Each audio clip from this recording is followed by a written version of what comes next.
Audio Jungle.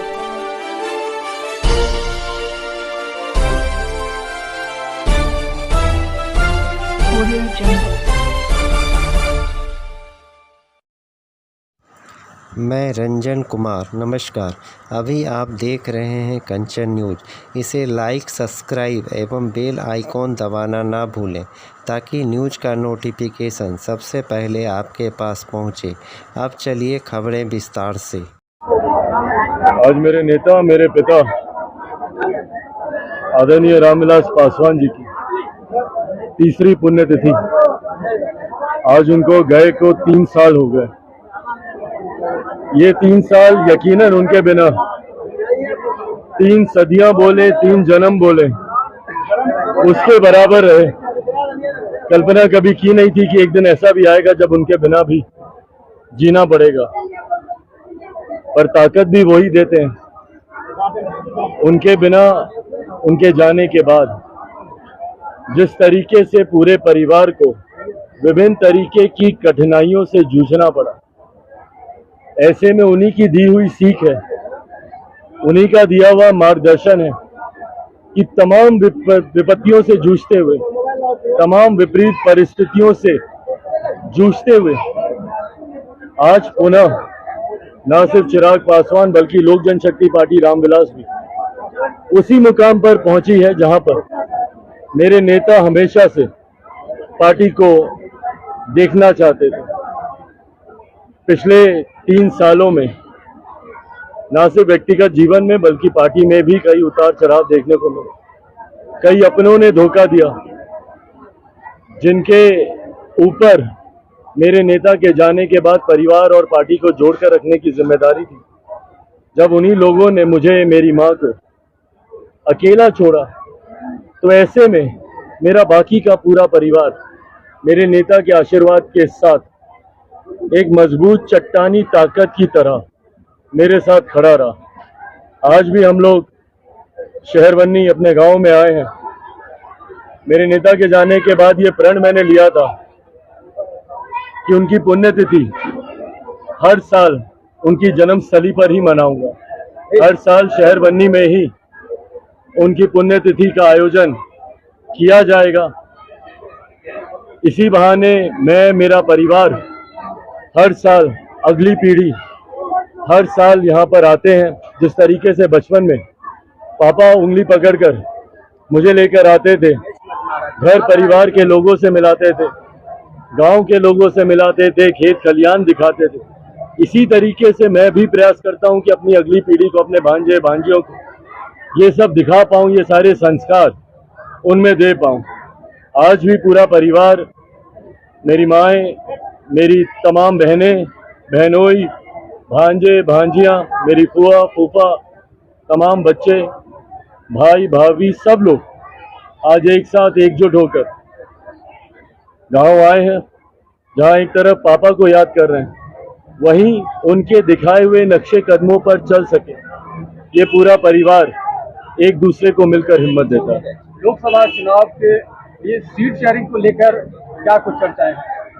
भाई अभी समय है, चुनाव में अभी समय है, और मुझे लगता है सही समय पर बहुत सहजता से सीटों का बंटवारा गठबंधन के भीतर कर लिया जाएगा।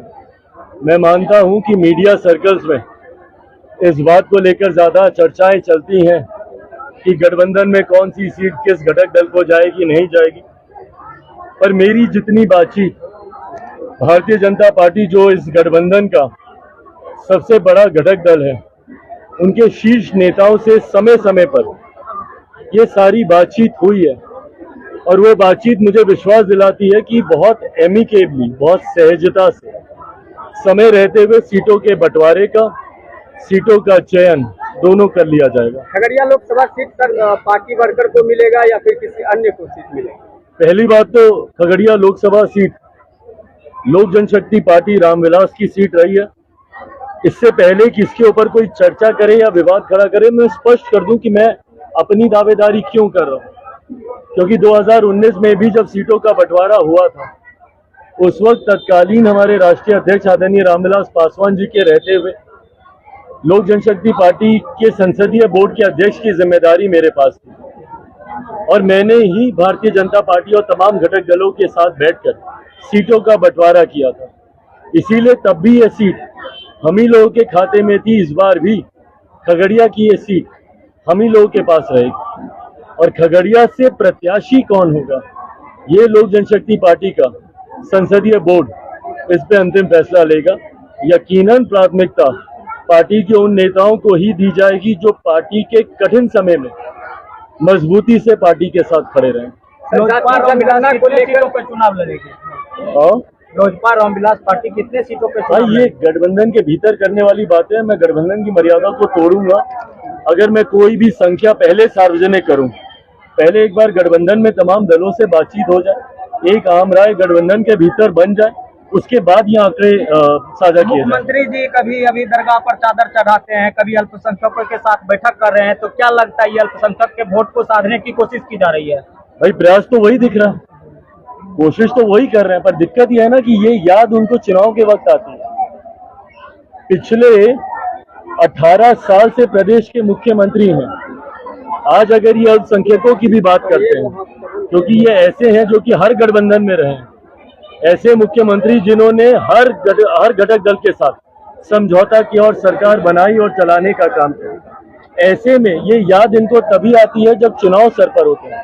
इन 18 सालों में आज अगर ये दरगाह पर जा रहे हैं या मुसलमानों के साथ बैठक कर रहे हैं, तो मुझे पता है ना इन 18 सालों में क्या उपलब्धि रही है इनकी मुसलमान समाज को लेकर, क्या किया है इन्होंने उनको लेकर, मुसलमान बच्चों की तालीम को लेकर हो या कब्रिस्तानों की घेराबंदी को लेकर। ये छोटे छोटे विषय हैं, कोई बड़े विषय नहीं है।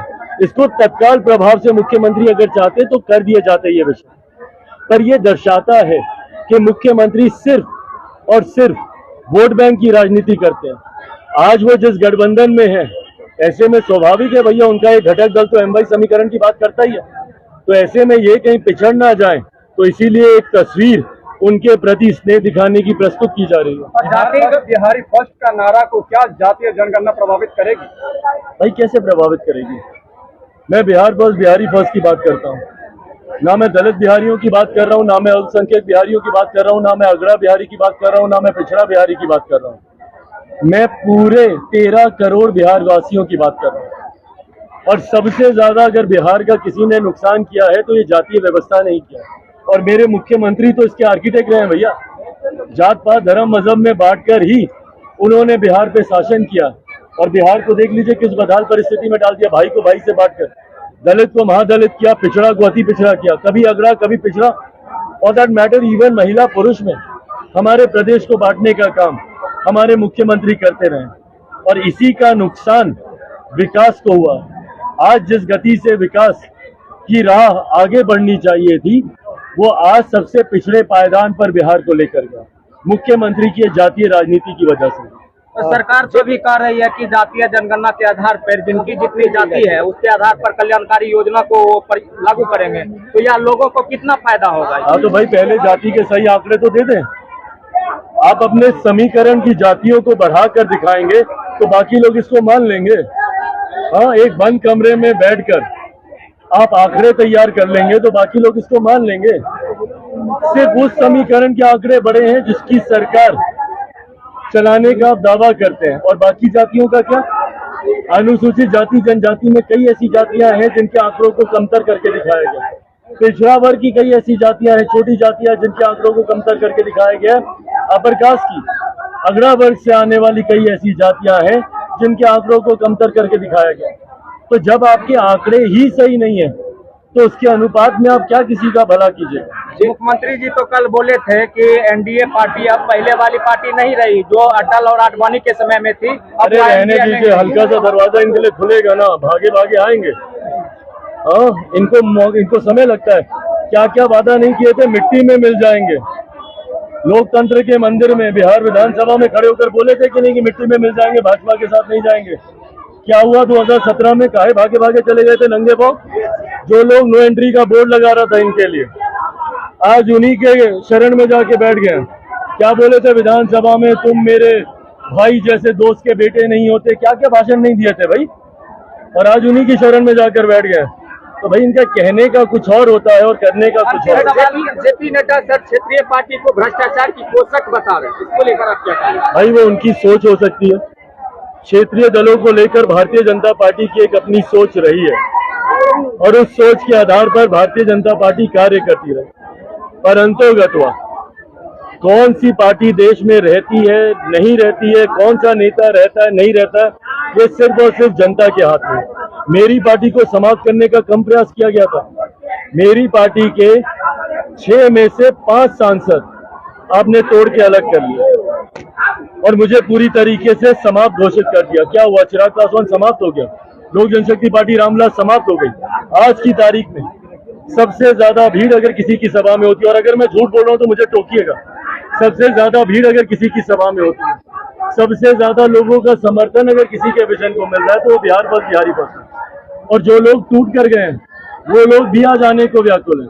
अभी थोड़ी देर में उनमें से एक सांसद आपको यहाँ पे भी दिखेंगे, तो वो लोग भी आना चाहते हैं। तो ये दर्शाता है कि अंतोगत्वा जनता ही ये निर्णय लेती है कि कौन सा दल कौन सा नेता रहेगा। मुख्यमंत्री बिहार जो है नियोजित शिक्षकों को अब राज्यकर्मी का दर्जा देने जा रहे हैं, इस पहल को कैसे देखते हैं? पहले उन पे लाठी चलाएंगे और अब चुनाव सर पे दिखेगा तो उनको नियोजित शिक्षक का उनको दर्जा ये देने की बात करेंगे। क्यों? क्योंकि अब इनको चुनाव सर पे दिख रहा है। जिस दिन उन पर लाठियां चला रहे थे उस दिन उनको नहीं समझ में आ रहा था। इसी दर्जे की मांग ना ये लोग कर रहे थे। आज तक इन्होंने 7वें चरण की, भाई क्यों नहीं निकालते आप? क्यों एक के बाद एक के बाद एक के बाद विलंब पे विलंब पे विलंब, कभी इस उसमें आप फंसाते हैं, कभी उस कानून में आप फंसाते हैं। ये दर्शाता है कि जो भी कदम मुख्यमंत्री उठाते हैं वो सिर्फ राजनीतिक लाभ पाने के लिए, चुनावी लाभ पाने की दृष्टि से मुख्यमंत्री उठाते हैं। और इसमें भी देखिएगा कई ऐसे इफ एंड बट लगेंगे जिसमें चुनाव निकल जाए और उसके बाद फिर देखा जाएगा कि फाइनली क्या करना है। को लेकर सर कितना संभवतः सीट बिहार में जो है एलजेपी को मिल रहा है? प्रभु हम जवाब दे चुके हैं, ये गठबंधन के भीतर करने वाली बात है। गठबंधन एक बार तय करेगा। क्या आपकी पार्टी एमपी और राजस्थान में भी चुनाव लड़ेगी या एनडीए को सपोर्ट करेगी? भाई इस पे केंद्रीय संसदीय बोर्ड पे मंथन चल रहा है। मुझे लगता है दिल्ली में हमारी 13 तारीख को बैठक है, उसके बाद इसको लेकर अधिकृत जानकारी। आप ऑस्ट्रेलिया गए थे, वहाँ से क्या भारत की? भाई ऑस्ट्रेलिया में प्रवासी बिहारियों से मेरी मुलाकात हुई और ये मुलाकात से मेरी ऑस्ट्रेलिया में नहीं, इससे पहले मैं अफ्रीकन कंट्रीज गया था, वहाँ पे केनिया तंजानिया में बिहारी डायस्पोरा से मिला। दुबई में 2 बार मेरी बिहार के लोगों से मुलाकात हुई। लंदन में 2 महीने पहले था, वहाँ पे मुलाकात हुई। और अभी 2 दिन पहले मैं ऑस्ट्रेलिया में था, सिडनी और मेलबर्न में, वहाँ पे बिहार के लोग, वहाँ के बिहार के लोग जिस तरीके से अपने राज्य के साथ जुड़ना चाहते हैं और लोगों की मदद करना चाहते हैं, और बिहार सरकार जिस तरीके से उनको निराश करती है, ये पीड़ा उन्होंने साझा की। वो चाहते हैं कि एक माध्यम बने जिसके माध्यम से वो लोग बिहार में निवेश कर सके, बिहार को आगे बढ़ा सके। बीटो एक संगठन, बिहार इंटरनेशनल ट्रेड ऑर्गेनाइजेशन की शुरुआत हम लोगों ने की है, जिसके माध्यम से जो बिहार के बाहर जो बिहारी रह रहे हैं और बिहार में निवेश करना चाहते हैं, बिहार में इंफ्रास्ट्रक्चर को डेवलप करना चाहते हैं, उसको जोड़ने का हम लोग प्रयास कर रहे हैं। बीटो का ही MOU साइन करने हम गए थे ऑस्ट्रेलिया, और आने वाले दिनों में कई और देश हैं जहां पे इस तरीके के MOU साइन होंगे। बिहार सरकार ध्यान दे नहीं दे, बट ऐसे सक्षम बिहारी जो अपने प्रदेश के लिए कुछ करना चाहते हैं, उनके माध्यम से जरूर बिहार में हम लोग कार्य धरातल पर उतारेंगे। बिहार के बाद सर पूरे देश भर में जाति आधारित जनगणना की मांग हो रही है, इसको लेकर आप क्या सोचते हैं? भाई अच्छी बात है, कराएं, पर अगर बिहार के आधार पर हुई तब तो मानिए कि फर्जी आंकड़े सामने आने वाले, किसी का भला नहीं होगा। अपडेट के लिए देखते रहिए मैं रंजन कुमार, कंचन न्यूज।